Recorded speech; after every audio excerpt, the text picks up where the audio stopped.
it. I'm going to start passing this around. I don't know if any of you caught wind of this last week. This is the Thanksgiving baskets that they send out here from the church to the community, and it helps out those that are in more need than we are. As far as I know, they don't need to be members of the church. So, but a person can be hopeful that by doing something like this, that maybe we'll bring them our way. So I'm going to start passing this around. It does have cash or checks you just stick in here, or it's got this little QR code on the front or the back that you can do it from your phone that way. Evidently, there's something here about Zephy. That must be the Zephy's the app. When you get to the app, you put how much money you want to give. On the second page, it will say, it will suggest a contribution to keep Zephy free. Zero it out, other, and put zero. That way you're not paying a service charge. Good.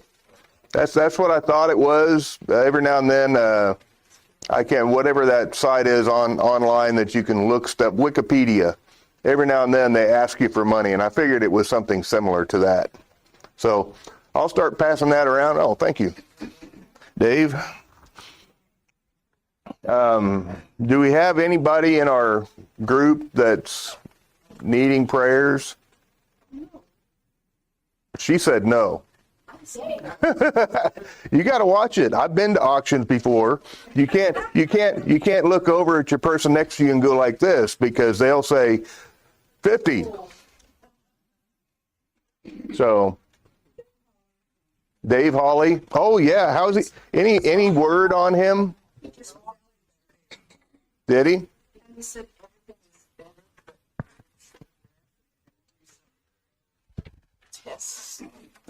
I will. Anyway, he was just walked into the building. No, not proper. So that was very cool. Yeah, he came to class last week, and then hello. This is my daughter, which hasn't been here for a while because of. That will be the topic of many discussions. Hello, daughter thing. Yeah, you're in there probably. Actually, we're not in the children's sections yet. Oh. This is husbands and wives, and even though you are one, you're not mine. So, Dave Hawley came last week, and he just wasn't feeling good. He was short of breath, if I understand right. And so he went ahead and went into the hospital, or the doctor. It was hospital, right? Just to get checked up. I'm glad he's back, though. Anybody else? Yeah. Tracy, your prayers. Who? Trace. Patrice.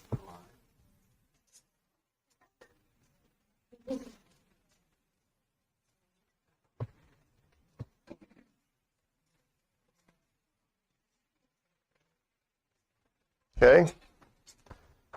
That about it? I looked over there and she smiled at me, so that must be it. So, okay, let's go ahead and have a prayer real quick. Dear Lord, our Father in heaven, we come to you today. We are thankful, Father, that you have cared for us and loved us the way that you do. You loved us enough to send your one and only Son to be here with us, Father. We ask that you be with those of our number that are sick or ill. We've had a few that were brought up. Dave Hawley, continue to be with him as he goes through testing. We are grateful, Father, that he was able to get into the hospital and being taken care of, and he's doing much better now. We thank you for that, Father. We'd like to ask also that you be with Patrice and help her through her situation, and help us to remember to keep her in our prayers, Father. We'd like to ask that you be with us as we go into this time of study and help us to learn a little bit more from your word. In Christ's name we pray. Amen. All right. Husbands and wives, thank you very much, Michael. because I think you tricked me into this lesson. Yeah. I don't think you can have family without husbands and wives. I guess I could have gone to just church family, but, huh? Very ambiguous. Yes. Last week we saw that God made man. He gave him a job. He made a companion comparable to him as a helper. And in Moses ended chapter 2 of Genesis with the following statement: "Therefore a man shall leave his father and mother and be joined to his wife, and they shall become one flesh."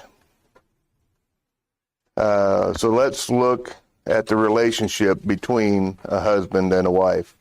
And like I've said before, if you want to know what's coming out of my mouth, just read it. I can't, I've had people before tell me, no, you just put a one-page thing together with 4 bullets on it and you talk about those things. I can't do that. I don't know if it's OCD or what, I don't know, but I have to write down everything. Okay, what we try to emulate in a marriage environment is what we were brought up with or what we know.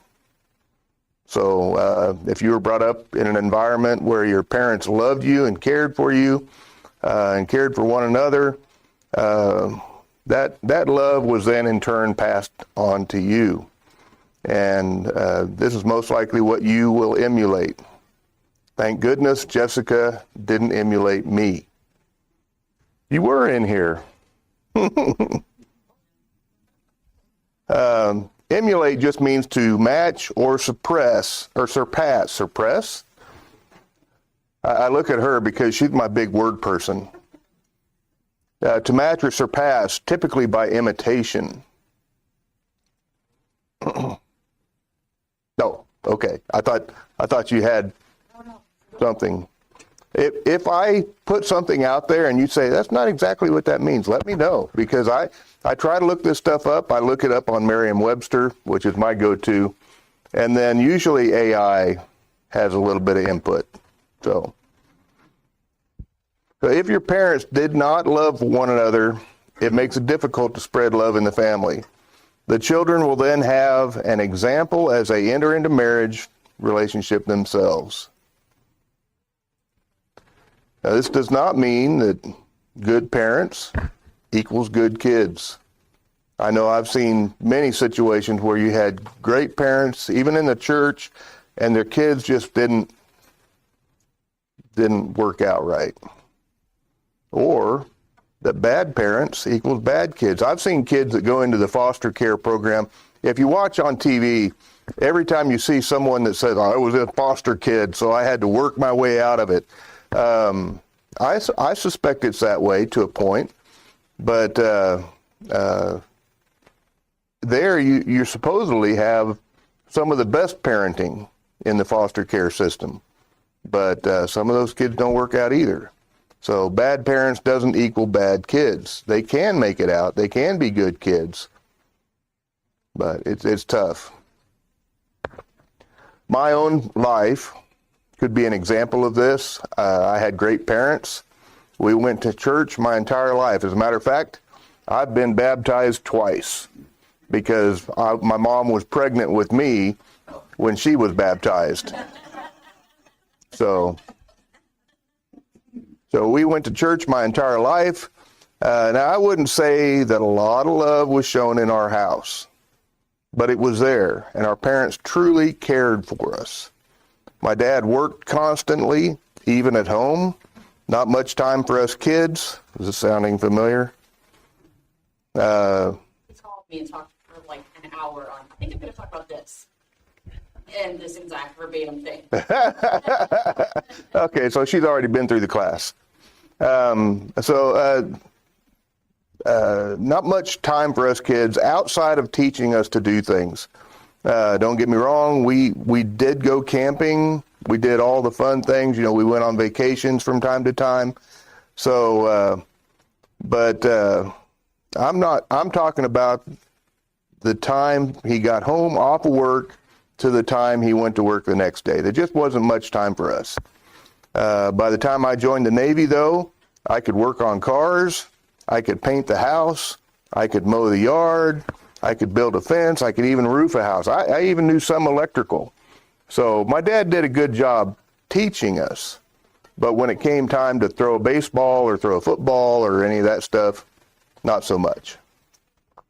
Now, I am not complaining in the least. My dad was a great dad. Guess what kind of dad I became? I was the same guy. I love my kids deeply and I care for them. But my kids would not see any different man than the man you see before you right now. So, That's not true. yeah, He thinks, but that's not yeah. My mom did a good job raising us as well. But there again, she didn't show us a whole lot of love. And when I say that, I don't necessarily mean, everything was taken care of. We were fed, we were bathed, everything was done, everything was finished. But the word "I love you," yeah, So do you mean love there as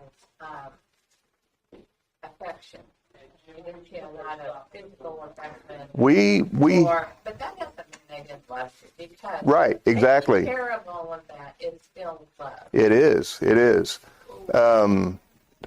I guess what I'm trying to put out is that the same thing that you put out as a parent is more or less the way the kids are going to be when they're parents. And my parents, they did all that. I know they cared for me, and I know that they took care of me. But when it came to hugs and kisses and stuff like that, no, we didn't get that. So, but I know, looking back on it today, I know that they loved us, especially after the wreck that my dad had. Man, he got so emotional about stuff. He was like a little kid after the wreck, and he would tell me about things that I didn't know he ever even thought about anymore. So I know there was love there. When I joined the Navy was the first time I ever remember seeing my mom cry, because I was the first one out of the nest, and when I got on the bus, she was just bawling. So I know there was love there, but it just wasn't shown up front. So, and that's pretty much the way I used to be. Now, I would never say that my parents didn't love me. Certainly not. It was bore out of actions and not words. And I think that's what you're talking about. So, we didn't say it. We expressed it. So, all this said, into my teen years, I gave my parents very few reasons to show me love. Now, my mom has told me up to 15, they thought I was never going to leave home because I was a perfect kid, a good kid. But from 15 to 18, I was the worst. I ran into the wrong crowd. I got into the wrong people, and I would leave home for days at a time and not tell mom and dad. Yeah, that's my phone. I kept thinking, somebody turn off your phone. Just one moment here.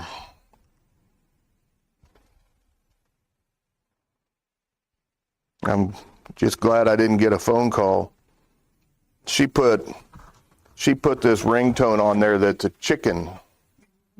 It goes bark, bark, bark, bark, bark, bark, bark. So, I know that they still love me though, because I could be gone for a couple of days at a time, but every time I came home, I might get in trouble, but I had a home to come to. I was never kicked out. Mom and Dad were always there for me, and I'm grateful that they cared for me the way that they did. So let's look at some ways that we react or be there for one another in the marriage setting. I want to point out a word before we get into this study real quick. It's called eisegesis. Do you know what that is? Okay, see? I had no idea. I knew that she'd go, yeah, I know what that is. But Merriam-Webster says it's the interpretation of a text by reading into it one's own ideas. Okay. AI defined it, I think, better.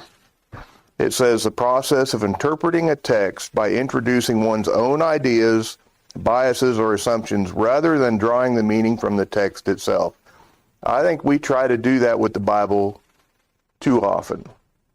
If the Bible says something, that's probably what it means. We don't need to try to interpret it. We don't need to say, well, yeah, but this is the way it should be, so I'm going to try to make it look like that. Well, the cherry pick, they pick and choose, take out of context, bend it around to make it sound like what they want. Yeah. I had a preacher one time that he was going door to door talking to people, and he said, well, there's a verse in the Bible that says all have sinned and fallen short of the glory of God. And she said, that's not in my Bible. And so he said, well, let me take a look. And she opened up her Bible, and he thumbed through it, and sure enough, she had cut that verse out of the Bible. So it truly wasn't in her Bible. So I don't know what the rest of her Bible looked like, but okay, so let's let God do the talking, all right? Genesis 1:31. After God created everything, he saw that indeed it was very good. And that includes male and female of verse 27. Okay, one of the first places I wanted to look at was Ephesians 5. I don't want to go there. I'm kind of scared to go there, so we'll move on. Okay, this one I liked, Job first. Job 19:17 says, my breath is offensive to my wife, and I am repulsive to the children of my own body. So, I think he needed a breath mint. Okay, the duties of the wife. Let's turn over to Proverbs 31 real quick.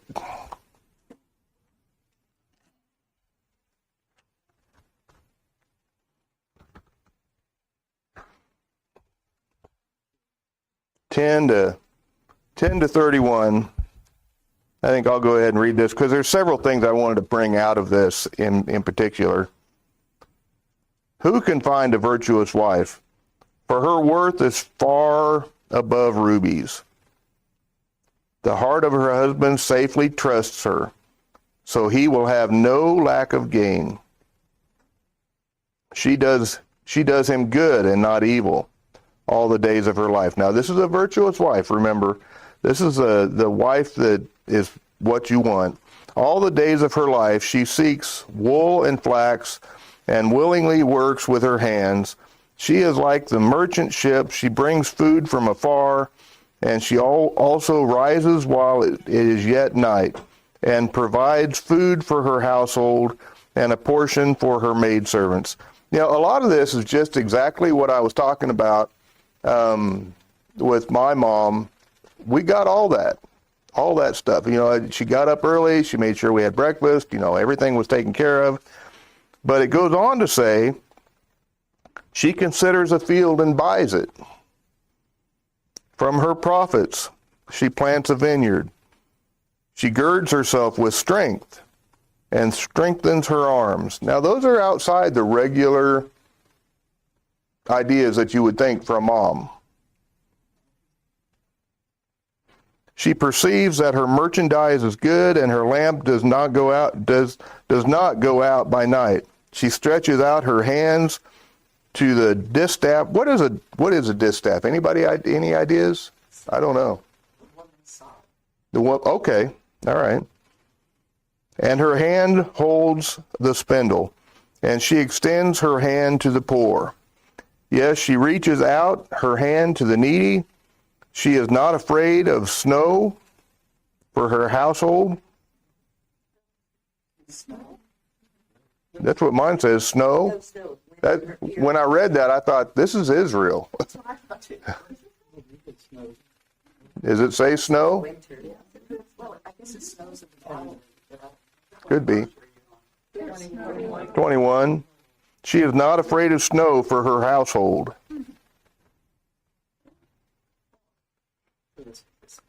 I know it does snow there about once every 7 years, so maybe, I don't know. For all her household is clothed with scarlet, she makes tapestry for herself. Her clothing is fine, linen and purple. Her husband is known at the gates, and when he sits among the elders of the land. Now, when her husband sits at the gates, what does that mean? One of the wise people. Yeah, he's one of the elders of the city, one of the leaders of the city, wiser men. So she's picked a good man. She makes linen garments and sells them and supplies sashes for the merchants. Strength and honor are her clothing. She shall rejoice in the time to come. She opens her mouth with wisdom, and her tongue is a law of kindness. So she opens her mouth with wisdom, and her tongue is a law of kindness. I know we had laws in our house. They weren't necessarily kindness always, though. She watches over the ways of her household and does not eat the bread of idleness. Her children rise up and call her blessed, her husband also. And he praises her.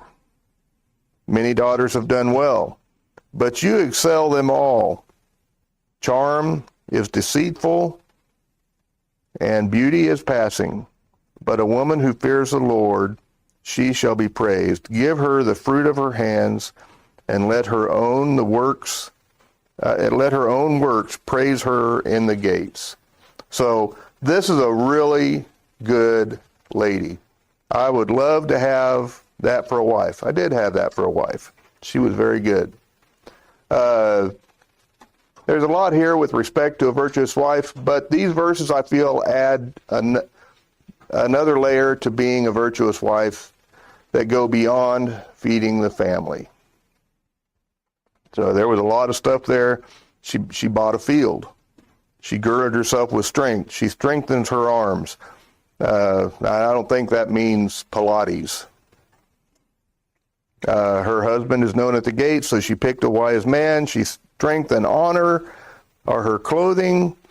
She opens her mouth with wisdom. Her tongue is the law of kindness. Her children praise her. Her husband also praises her. It said, her husband also. So he should also praise her and call her blessed. And then it goes on to end with the fact that those things that are really beautiful about her, her charm, her beauty, those things are going to pass. Maybe not the charm, but it says charm is deceitful. So it could lead you down the wrong path. But a woman who fears the Lord shall be praised. So, okay, let's look over at 1 Timothy 3:11. There will be a lot of page turning here coming up. Okay, this is one of the qualifications of being a deacon. 3:11. Someone could read that verse. Likewise, must be dignified, not slanderers, but sober-minded, faithful in all things. So a deacon must pick a similar wife to what we were just reading about being a virtuous wife. They've got to be reverent, not slanderers, temperate, faithful in all things. Titus 3:4. Or 2, 3, and 4. Someone could read that one. Now, this doesn't say wife, but it does talk about her children, so I'm assuming she was a wife. Bid the older women likewise to be reverent in behavior, not to be slanderers, or slaves to drink, seek what is good, and so train the young women to love their husbands and children, I'm glad yours said train, because mine says admonish. When I read the word admonish, I think, like spankings and stuff like that, admonish, that kind of stuff. But I don't think that's what it means here. That they're talking about training. Train your children. So, admonish the young women to love their husbands and to love their children.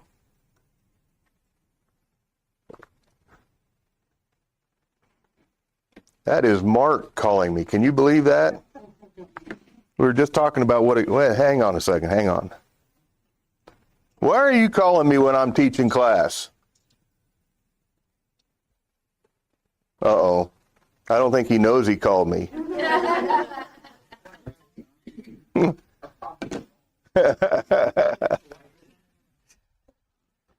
Now, I can tell you that as much as I believe I can show love, I can't hold a candle to my wife or my daughter. I think, yeah, women I think are just better at it. Now maybe if you're raised right, maybe a guy can, but that's just not the way I was raised. I can do things that eventually down the road you're going to look back and say, yeah, he loved me because he did this for me. But at the time, if I'm teaching you how to hold a drill motor and put a flagpole up, you're not thinking that's love.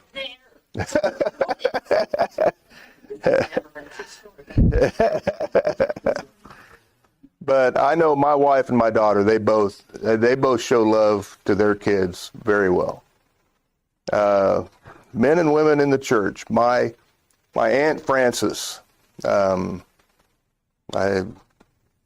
she went to church one time and she sat through a sermon where women were told to be silent in the church and go home and ask their husbands about something relating to religion.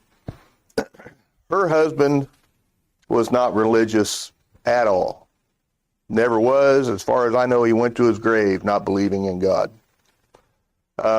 She approached the preacher after the sermon and basically confronting him. And I know who this guy was. He was just a guy from Emporia Avenue that went to this church and preached when he was younger, just like a one-time deal. But basically, she confronted him about the situation, and Mark, my brother, the one who just called, he told me that when she confronted Frank about that, he had no answer. She didn't have a husband to go to. She couldn't go home and say, what am I supposed to do in this situation? But God did have an answer in 1 Peter 3, 1 and 2. And this is what he should have replied with. 1 Peter 3, 1 and 2. Wives, likewise, be submissive to your own husbands. I'm sorry. That even if some do not obey the word, their husbands, they without a word may be won by the conduct of their wives, when they observe your chaste conduct accompanied by fear. So I cannot tell you who's the couple at Emporia Avenue, the Zavalas? I can't remember. Huh? Yeah, well, this one lady, she came to church with her kids for years. Anita Philippi. And she came to church, her husband didn't want to be there, and eventually he started coming to church. But he wouldn't come in the auditorium. He would sit back in the little nursery area. This was after they had grandkids who were baptized and getting married, I believe. Yeah. It came much before that. Yeah. So after years and years, she finally got him to come to church.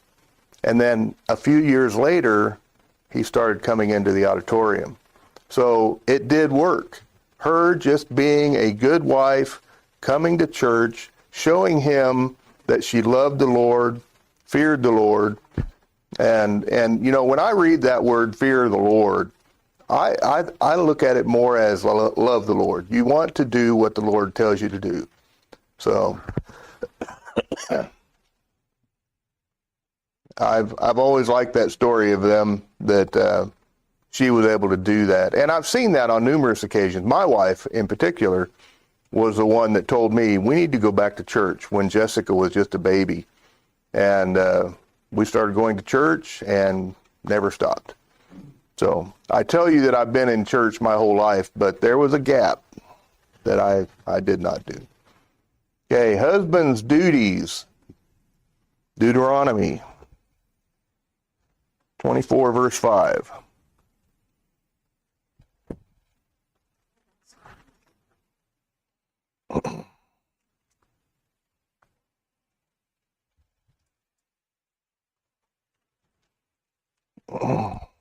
If someone gets that before me, go ahead and read that. Newly married men must not be drafted into the army or be given away or given any other official responsibility, but must be free to spend 1 year at home, bringing happiness to the wife he has married. So that's not a bad idea. But can you imagine that if we were going to war, Wes, what would happen if we were going to war and this was a rule that if you marry a woman, you don't have to go to war? I'll tell you that that's not a eligible exemption. Yes. Thank goodness. I can't remember, was the last time we ever drafted anybody Vietnam? I think. They drafted. Yeah. There is still something where you still have to sign up though, right? Registration with the slaves. Yeah. Yeah. 18 to 25. Yeah. Also say don't do anything except be free for a year. You know, Yeah. To make her. You don't have to work. do nothing for a year. Yeah. I would run out of money within 2 weeks. So, but I did like the end of that. It said, where was it? 24 verse, let me back up. 5. He shall be free at home for 1 year and bring happiness, I read one version said joy, to his wife whom he has taken. Now you could take that sexually if you want to, but I don't think that's what it's talking about. I think it's talking about become a good couple, enjoy your time together, and, you know, go out to the market, go eat dinner, you know, whatever. What'd you say? Build a home. Build a home. Yeah, as a matter of fact, that's one thing that new couples got was the dad had to go out. The dad of the married son usually went out and added a room onto their house. Happened quite frequently. Okay, Proverbs 31:28.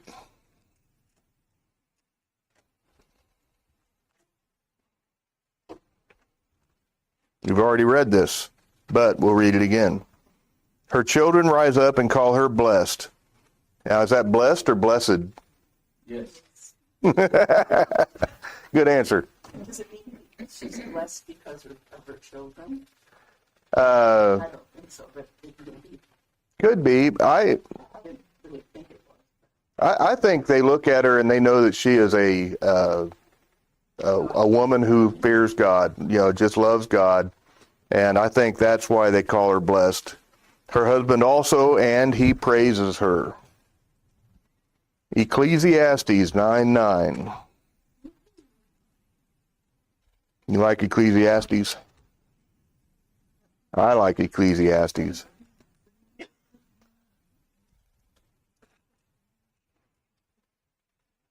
Live joyfully with the wife whom you loved all the days of your vain life.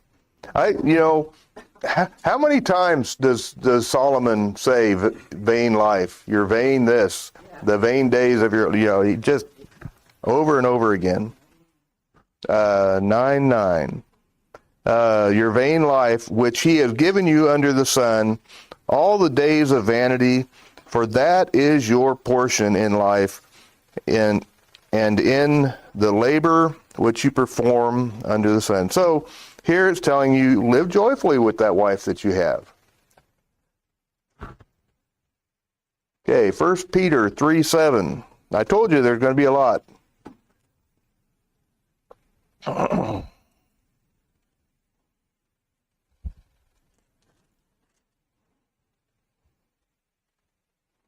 Someone could read that one.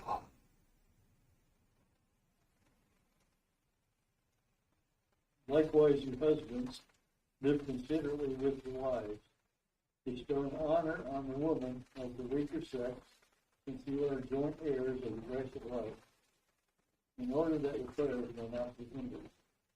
What version are you reading from? Revised. Is it Revised Standard? Right. Mine says a weaker vessel. When the Bible is talking about a weaker vessel, everybody back then knew that if you had wine, old wine in an old wineskin, you had to be very careful with it. You had to treat it better. You had to treat it very gently. So I think that is what that's talking about, is the way you're supposed to treat a woman. They're not, you're said the weaker sex. So I need to look that word up in Strong's and find out what exactly does it mean.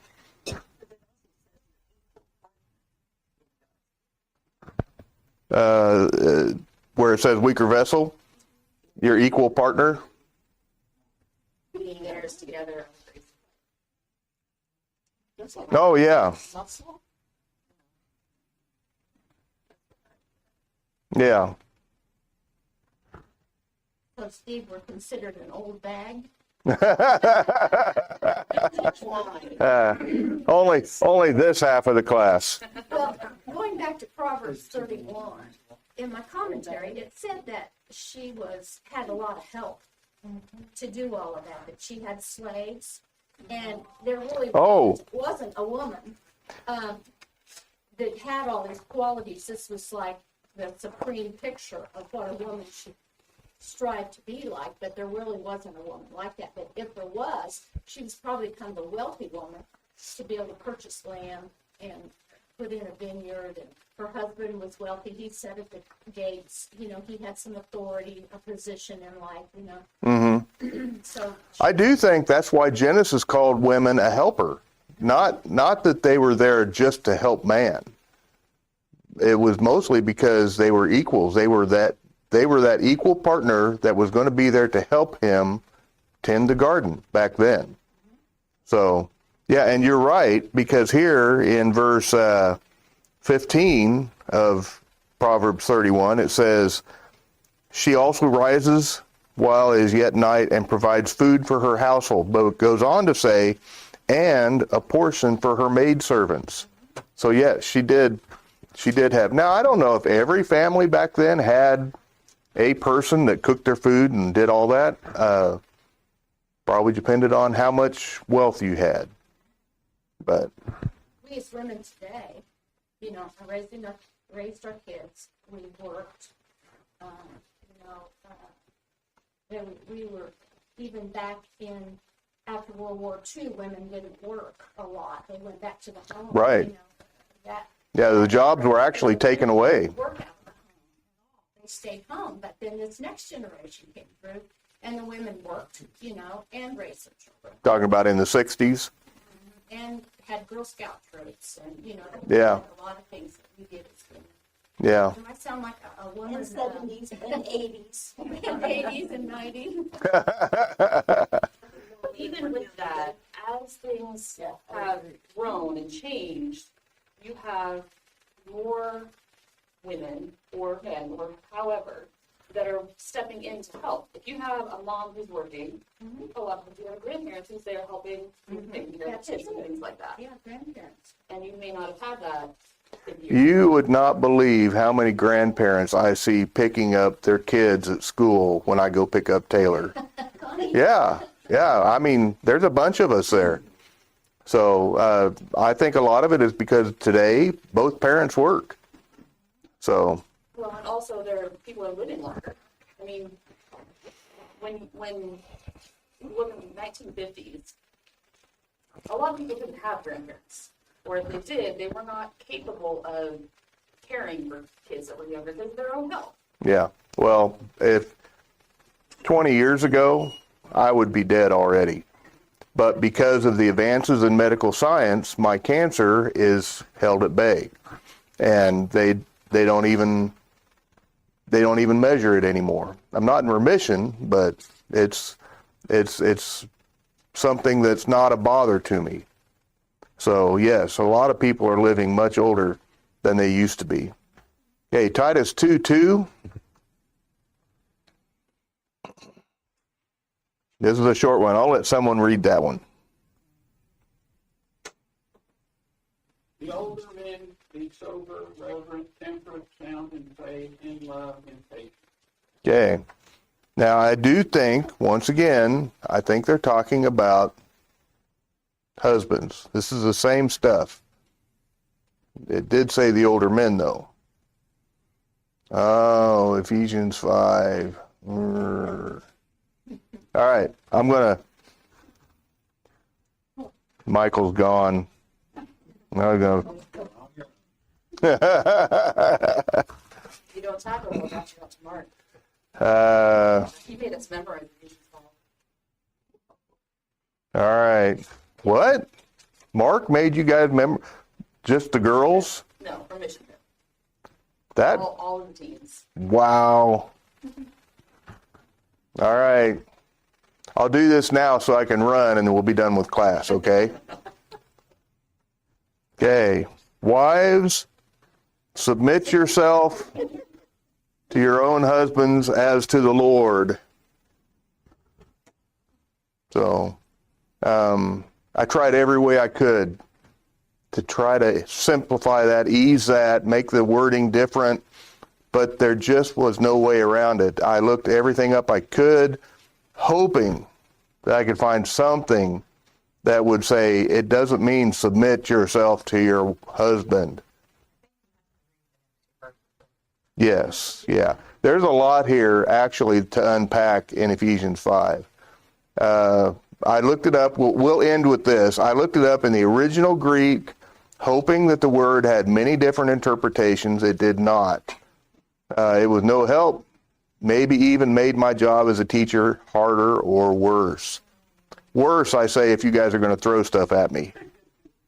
So, Strong's is what I go to learn what the original Greek was. To subordinate, to obey, be under obedience, put under subdue, unto, subject, or be in subjection to, submit self unto. So you can see why I'm saying this is a tough verse. It's hard to unpack. But this is where we're going to stop because we're going to look at the Greek words, that same exact Greek word as it's used in other places in the New Testament or in the Bible. It is all in the New Testament. I had to look. So, all right, that's time. We'll call it, and thanks for not throwing me out.